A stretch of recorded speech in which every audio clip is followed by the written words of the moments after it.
तो क्या यहाँ पे अगर मैं आप लोगों को बोलूँ कि रशिया के पास एक ऐसा हथियार है जो कि सुनामी ला सकता है, तो आप लोगों ने बिल्कुल भी सही सुना, क्योंकि रशिया का ये जो हथियार ये इतना घातक है, इतना घातक है कि अगर एक बार रशिया ने इसको छोड़ दिया तो कोई भी महासागर हो, चाहे वो हिंद महासागर हो, प्रशांत महासागर हो, अटलांटिक ओशियन हो, उसमें सुनामी जरूर से आ ही जाएगी। और वहीं रशिया का ये कोई मिसाइल नहीं है, कोई बॉम्ब नहीं है, ये है एक टॉर्पीडो। टॉर्पीडो के बारे में आप लोग जानते होंगे कि टॉर्पीडो एक वैसी हथियार होती है जिसको कि छोड़ा जाता है, लॉन्च किया जाता है सबमरीन की मदद से। तो रसिया का ये जो पोसाइडन 2M39 है ये इतना घातक है और इसकी रेंज भी इतनी ज़्यादा है कि ये अपने से बहुत ज़्यादा दूर किलोमीटर को एक बार में निशाना बना सकता है। या फिर मैं आपको क्लियर बोलूँ तो रशिया अगर इसको अपने टेरिटरी से छोड़ता है तो ये यूएसए तक को जाके हिट कर सकता है। इसकी रेंज इतनी ज़्यादा, आप लोग समझ ही सकते हो कि ये टॉर्पीडो की रेंज कितनी ज़्यादा रशिया ने बनाई है। तो बहुत इन्वायरमेंटलिस्ट लोग भी ये बोल रहे हैं कि रशिया की ये जो वेपन है ये है तो बहुत ज़्यादा घातक दूसरे कंट्री के लिए, लेकिन उससे भी ज़्यादा घातक है ये एनवायरमेंट के लिए, क्योंकि ये इतनी घातक है कि सिंस ये सुनामी क्रिएट कर सकती है तो इन्वायरमेंट लाइफ, मरीन लाइफ को इससे काफ़ी ज़्यादा इम्पैक्ट पड़ेगा। ओशियन की जो मरीन लाइफ है, एक्वाटिक लाइफ है, वो पूरी डिस्टर्ब हो जाएगी कभी भी रशिया अगर इसको लॉन्च करता है तो।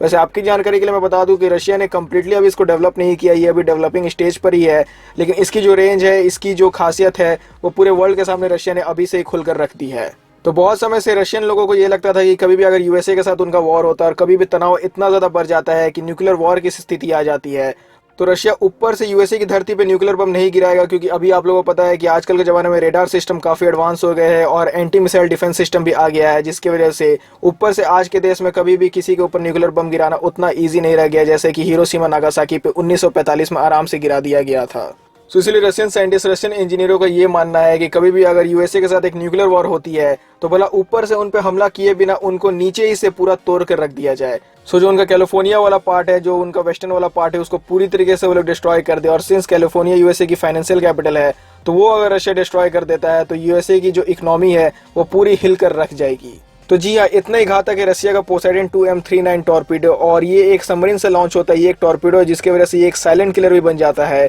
हवा में तो बहुत ये अच्छे रेडियो सिग्नल्स काम करते हैं, रेडार्स काम करते हैं, लेकिन ओशियन की जब बात आती है तो यहाँ पे जो रेडियो सिग्नल्स है, जो रेडार्स है, वो उतने अच्छे काम नहीं करते जितना कि हवा या फिर ज़मीन पे काम करते हैं। तो यहाँ पे रशिया को एक और एडवांटेज मिल जाता है ये वाली वेपन को यूएसए के खिलाफ यूज़ करने में, कि आराम से ये जो वेपन है ये पहले यूएसए के इतने पास तक पहुंचा दो, इतने नजदीक तक पहुंचा दो सबमरीन की मदद से, फिर इसको लॉन्च कर दो। और जब ये नीचे नीचे जाएगी तो यहाँ पे यूएसए इंजीनियर्स को पता ही नहीं चलेगा, यूएसए के नेवीज को पता ही नहीं चलेगा कि कब ये बम आई और कहां से अचानक से विस्फोट होगी और एक ही बार सुनामी आ गई। ऑल्दो यूएसए की भी नेवी एडवांस है, मैं नहीं बोल रहा हूँ कि वो लोग हाथ पर हाथ धर के बैठे रह जाएंगे, लेकिन जब ये बम एक्सप्लोड करेगा तब तक बहुत देर हो जाएगी। क्योंकि पोसाइडन 2M39 व्लादिमीर पुतिन का एक ऐसा हथियार है जो कि रेडियो एक्टिव सुनामी लाता है, और रेडियो एक्टिव सुनामी बहुत ही ज़्यादा घातक होता है, जिसके वजह से इसीलिए इन्वायरमेंटल एक्सपर्ट्स यहाँ पे ये बोल रहे हैं कि सुनामी ला के दूसरा देश तो तबाह हो जाएगा, लेकिन नीचे की जो मरीन लाइफ है, जो एक्वाटिक लाइफ है, वो भी पूरी डिस्ट्रॉय हो जाएगी। तो यही है वो रशिया के सबसे ज्यादा घातक हथियार, वर्ल्ड के सबसे ज्यादा खतरनाक टॉर्पीडो, जिसका नाम है पोसाइडन 2M39। तो उम्मीद करता हूँ ये वाली वीडियो आपको पसंद आई होगी। पसंद आती है तो जरूर से चैनल को सब्सक्राइब कर लीजिएगा। और मैं आपको बता दूं कि यूएसए के पास भी एक ऐसे हथियार है, अभी तक उन्होंने भी इसको नहीं बनाया, डेवलपिंग स्टेज पे है।